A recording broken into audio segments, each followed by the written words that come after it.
Hello and welcome everyone to the InetSoft weekly product demonstration. My name is Ben Williams and I work in marketing here at InetSoft. With me here is Katie Rousset, who's a systems engineer at InetSoft.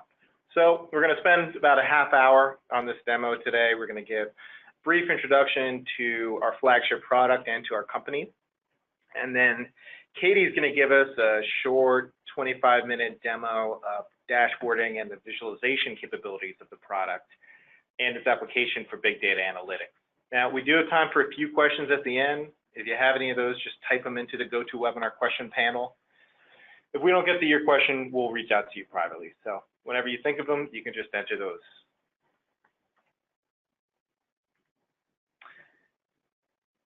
Okay, so we're going to talk a little bit about our flagship product, and that's Style Intelligence.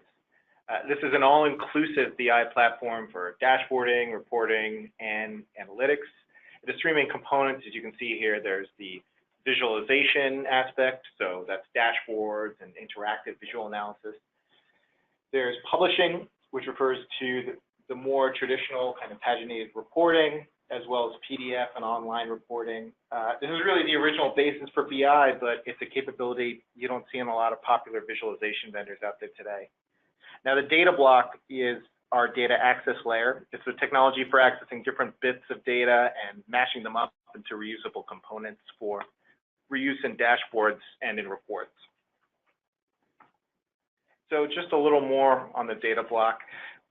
On the left-hand side here, you can see a preview of the data modeling tool, which is used to configure data sources and create virtual private models for use in the data mashup tool that you can see here on the right-hand side. This is a drag and drop tool with which you can choose data fields from whatever sources. You can do different data manipulations with this tool on the fly, and these become the basis for creating your dashboards and your reports. And I'll add that this is also the data access layer where you can access big data sources, relational data sources, really almost any data source.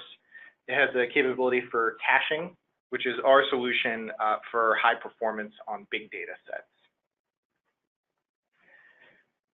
Now, on the left-hand side here is a preview for creating a visual analysis or a dashboard using a simple drag and drop interface, just like in the data layer. And you'll see on the right-hand side just one example of the kinds of dashboards that you can build very easily with this tool. Now, we're not going to spend time on publishing today. If that interests you, you can see that in a personalized demo. Again, this is a point of differentiation because a lot of visualization providers don't provide this kind of capability. We find that still most enterprises have use for both visualization and paginated reporting capabilities, so it's good to have both. But as you'll see in the demo, using an interactive visual analysis is really more the user-friendly tool for exploring your data. A couple points to make about the underlying platform. It's designed to be enterprise grade. It can be very high performance for solution providers. Other tech companies often OEM our platform to provide dashboards and visualization capabilities within their own web-based application. The application scales up with commodity-based servers. It has automatic clustering and load balancing capabilities. Security and permission granularity is the strength of the product. Really right down to the data cell level, any of the capabilities or functions of the software can be controlled either at a level of users or at a level of groups. It's very flexible. And the application is very integration friendly because other providers often will integrate parts of our application to embed dashboards and visualizations and in their products and also create enterprise portals. Just a little bit about InetSoft. We've been around for a while, really a pioneer in the business intelligence space, serving a broad customer base as a BI vendor, all kinds of industries, as you can see here. We have a great specialty as an OEM technology, though.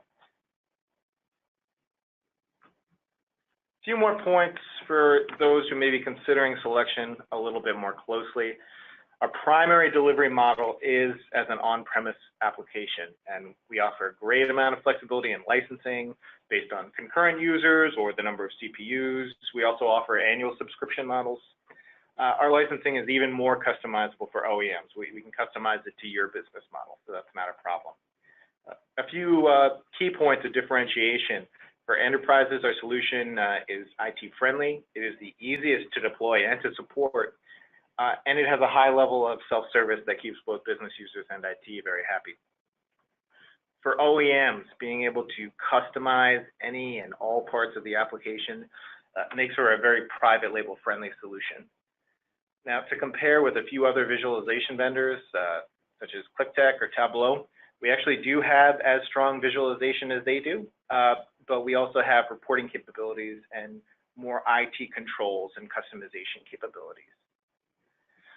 For this and other reasons, we are typically considered to be more cost-effective when considered on a total cost of ownership basis. Okay, so in just a moment, we're going to switch over to Katie for the live demo. Once again, if you have any questions, just enter those at any time, and we'll take a look at them. To start off, what we have in front of us is a default user portal that you can leverage, whether you're leveraging the interactive dashboarding presentation layer, which we're going to focus on, or the paginated reporting layer, which we will not really be highlighting during this demo. It does support rebranding the logo and options to reskin the look and feel, but you can also choose to embed individual dashboards, reports, or aspects of the portal into your own website or web application with single sign-on.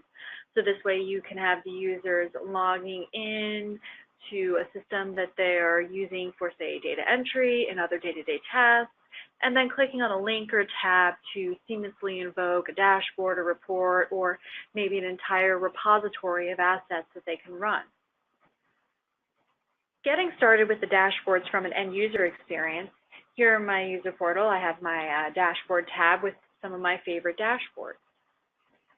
Something to note about the examples that I'm going to highlight, they are just that, examples. In terms of creating dashboards, which we will showcase at the end of the demo, you get to start from the ground up, a blank slate. So the combination of am I displaying in charts, tables, summary text, the look and feel, colors, layout, sizing, all of that gets to be designed to fit what your end goals are from a presentation perspective. So you can certainly steal ideas from some of our examples that we're highlighting, but you can more take them as a way of showcasing some of the interactive features you can leverage for your own use case. This first example, the executive sales summary, really is stylized along a clean look.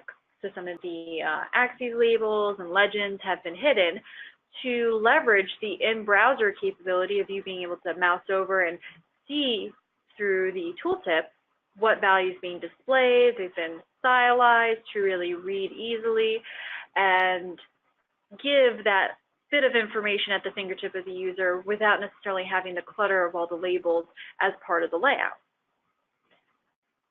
Something that you can do beyond just having a simple tooltip to give a layer of information at the fingertip of the user is to use a special data tip where you design a pop-up, whether it's a chart, maybe a summary table with some other related metrics, maybe it's actually a combination of a few elements stylized to be small and lightweight.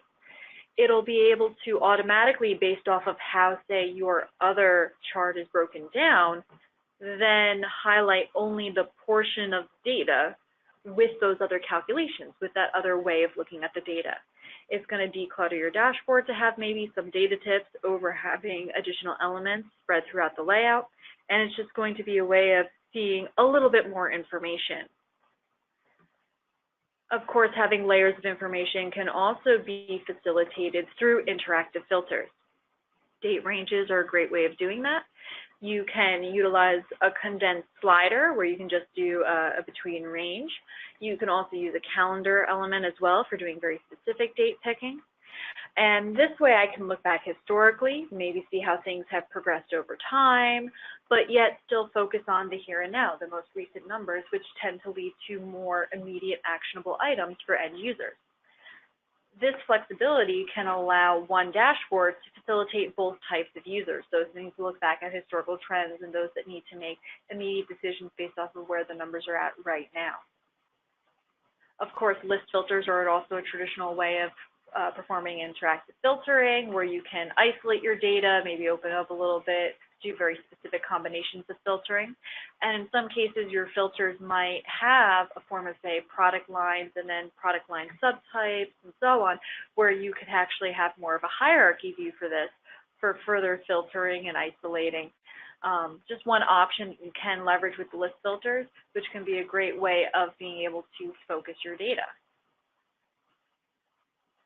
With the dashboards, you can really design the layout maybe to be a certain width and have certain vertical scrolling. You can choose to have it be on more of a large scale. Maybe you're doing more of a monitoring, having it up on a big screen to look at different statuses. It all depends on what the preference is.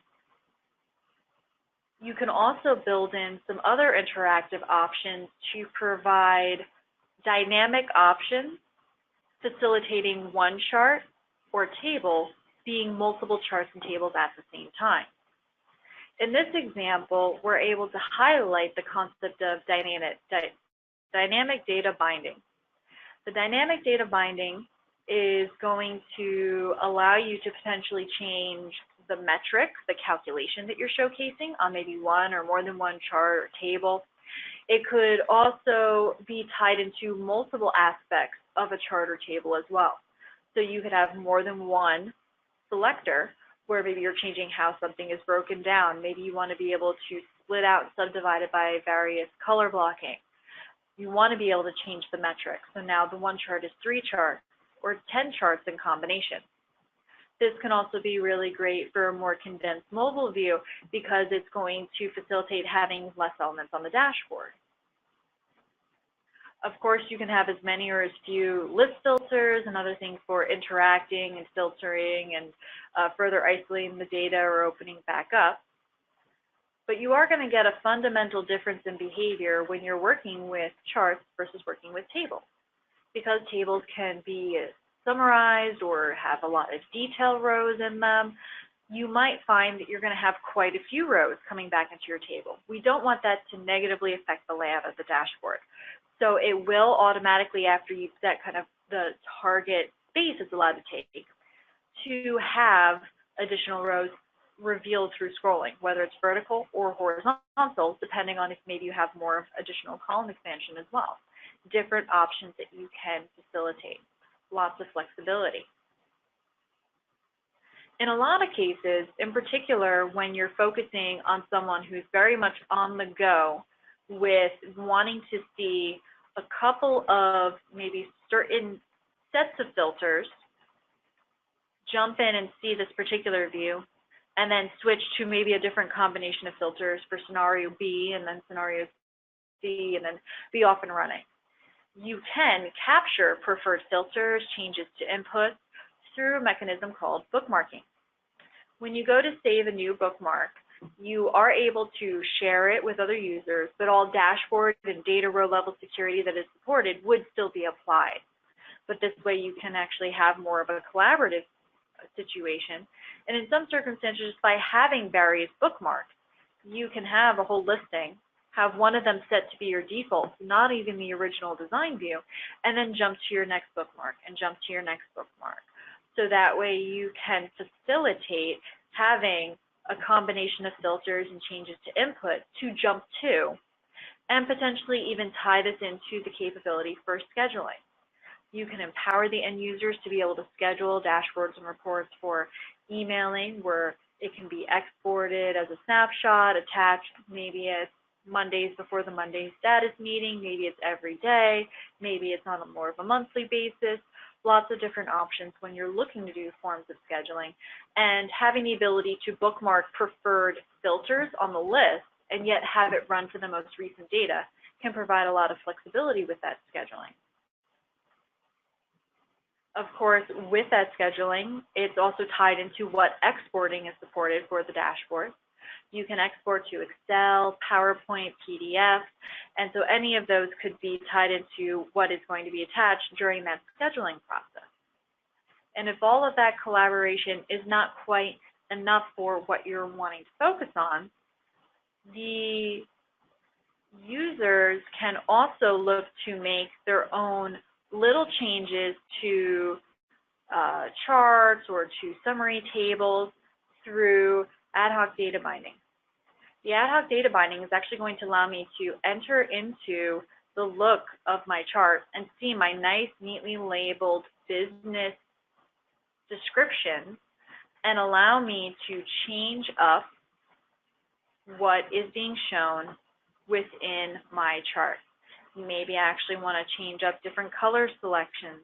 Maybe I want to actually change how things are labeled.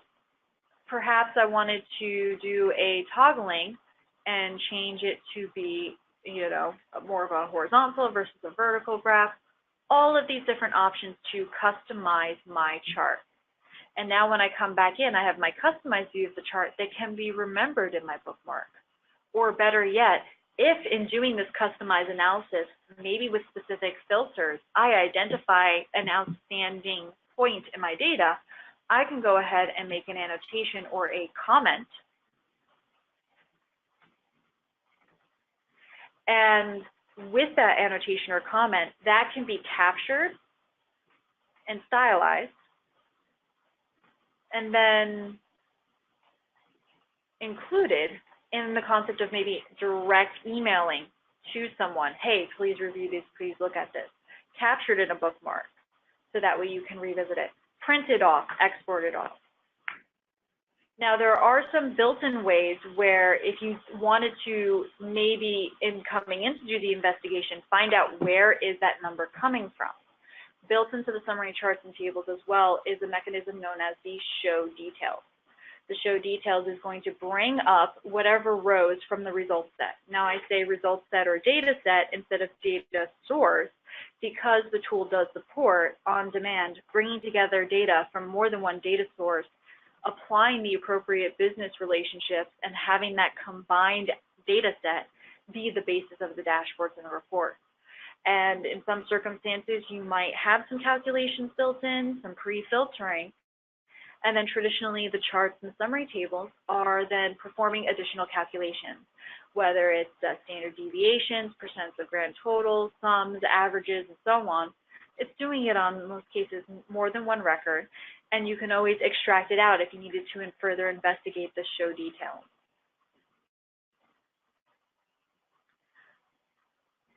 The last interactive feature that I think is worth highlighting before showcasing a little bit about dashboard design really is the ability to enter more than one bar, point, line, and performing an option called brushing.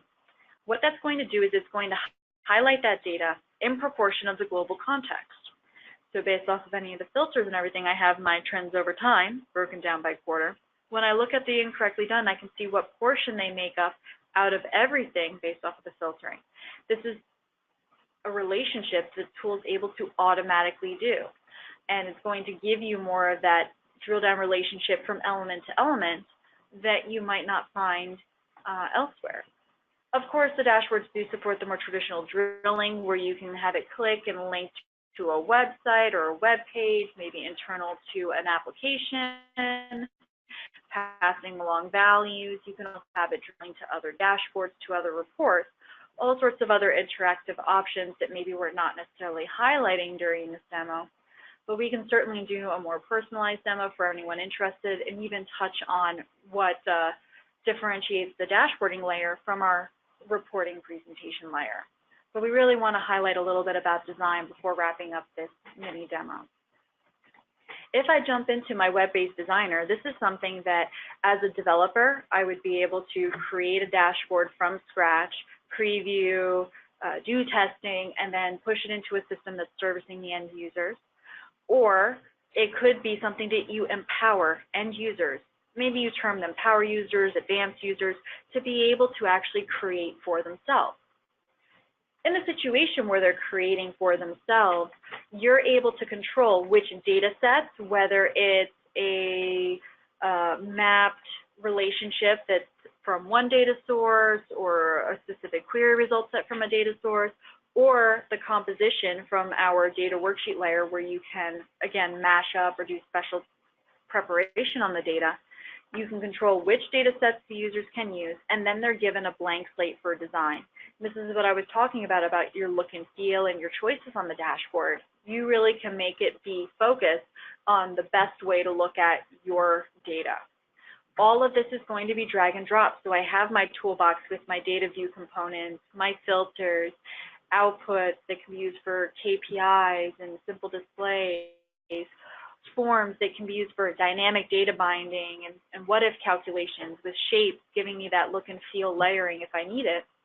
All this drag and drop, I can even use shortcuts. Instead of adding list filter and then setting company to it, I can actually just grab company and state, because they're text-based fields, use the drag and drop, and it's automatically going to create the list filters for me. Some great layout options is that if I were to look to do different arrangements, I can have it quickly align left and resize to the max width, so that way I can line things up, match things in terms of formatting. There are options if you want to have the list be multi-column. You can certainly look to format things and include as many or as few elements as you want. When introducing something like a chart or a table into your dashboard, the end user ability to make one-off ad hoc changes to the chart finding is going to be the same kind of interface you see when you're creating a chart from scratch in the Visual Composer. So this is going to keep it consistent. It's going to make it familiar for those end users. And all these nicely, neatly labeled business labels are going to facilitate me being able to do the drag and drop, get to the calculation I want to see, change up how I need to do my calculation based off of my data, maybe look to do something like a change from previous or a percent of grand total. I can do an easy focus of, well, maybe it's a top 5 that you want to do focus, and normally you have to do all of that ahead of time. The tool can do it for you. Maybe it's that you want to have a certain look to the sorting. By value descending would be a very common thing. You want to start high to low. And of course, doing further breakdown or changes to how things are split up, I can certainly look to facilitate that by using some additional columns, giving myself flexibility, choosing different color palettes, assigning specific colors, maybe choosing to hide my legend or show it as I prefer, and then jumping back into the dashboard design to introduce additional elements, to have additional filters. But the interactivity across the elements is going to be automatic. So even in this live edit mode where I'm getting a sample set of my data, I can do interactive filters on these list filters, and my chart is going to react to it, which is really nice. It's going to be automatic. And then I can jump in for ease of formatting and perform formatting on particular spots within my dashboard. I can do a full background. I can choose to do more of just a particular, say, header cell. You have all this flexibility to really format things to be the way you want, give things the label that you want them to have, and create a dashboard that's going to answer the business questions you need. And if you're empowering the end users to do this, you would be able to control. Maybe they can save things under a particular folder. Maybe it's for a particular department or a particular customer group. They can save so that way other users, when they come into the whole repository, they can run that dashboard that was created, and they can do all of the interactive filtering and slicing and dicing that they need right away out of the box with ease. And this is a simplistic use case where I was able to design things based off of a basic result set. But the tool also does support the concept of data mashup or special data preparation. I can also empower end users to do this, or I can choose to have this more as a developer type tool, where I can come into data sources I have permissions to work with, and I can come into my nicely, neatly organized list of fields and pull them out to make a specialized result set from maybe one query, or the term we use is data model, which is business mapping of data relationships for a database. You can have this customized result set and apply things like a filter condition to focus the data. So this way, maybe you're not getting all 20 years of historical data you might have. You can instead look to do maybe a focus last 18 months, because that's how you need to look at things in terms of your analysis. Maybe it's looking at things of a certain status. And I can actually combine this with data from other data sources that I have connections to, from other query result sets from the same data source, or something as simple as uploading a file from my desktop, an Excel or CSV file. I can now ask our data engine through drag and drop, and by defining an appropriate relationship, say, this custom shipping information I hand typed up lines up with my sale information on the company name, but I want to make sure that I include all the companies in my database, whether or not I have a hand typed address for them. I can do that scenario through some simple drag and drop. I don't have to write a special ETL process. I don't have to necessarily have database knowledge to create a special combined result set and even do a simple preview of the result set, and then use this as a basis for a dashboard or a report. This data preparation layer is going to facilitate all forms of data transformation, all various join types, unions or merge joins, joins across 2, 3, 4, 5 data sources or data sets if you have a need, with filters or grouping and summary and calculated fields. It is going to facilitate any form of data preparation and alleviate the need to have prepared many very specific result set queries for power users or end users to be able to design off of. You can use certain drag and drop and create some flexible worksheet outputs to then facilitate the users even taking it a step further if they have a need to.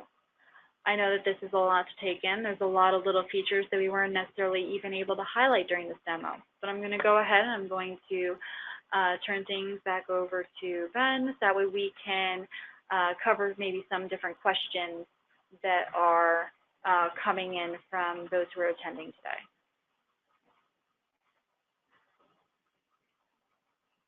Okay, we do have a bunch of questions here. I don't think we have time for all of them, but one viewer asked, is there a way to set up our environment so that dashboards can be accessed from outside the office? Yes, as an application service that's just running our application, you can choose to have the access to that web URL be embedded into an outside portal if you want to, or you can just expose the portal, the URL, to the internet. So if you have users that are going to be on the go or coming from the outside, you can certainly look to do so, or have mobile access. That is something that you can certainly choose based off of what your needs are versus having it an internal application only. Okay. Another viewer asked, how often will the dashboards update to reflect changes in the data? By default, the interactive dashboards are what we would term live against their data sources, which means that when a user selects to run a dashboard or a report, the tool is going to look to connect to the data sources and run the appropriate query requests and so on, whether it's against a web service or a database or files that exist on the service. So in those circumstances, if those databases are live versus maybe a replicated copy, the data pulled in would be up to date as of when that request was triggered. Though they do have an option, as mentioned, that high performance caching option, the concept of what we term materialized views allows you to set on a schedule when you would like the cache created. So if you're querying large historical pieces of data, or you want to limit the volume of requests that maybe are going to certain types of data sources, you can have some dashboards where the frequency of when it runs the data can be controlled. So if you need it to run once every hour, you can, or you can have it maybe once a day or every 6 hours. You can set the frequency and set the timing of that if you choose to use that caching, but inherently they are live. So as real time as the data they're pulling from the data sources would be as real time as the dashboards can be. Okay, we do have a few more questions, but I'm afraid we're out of time, so we'll have to reach out to those people. But thank you to everyone who signed up and attended the InetSoft weekly product demo. We'll see you next week.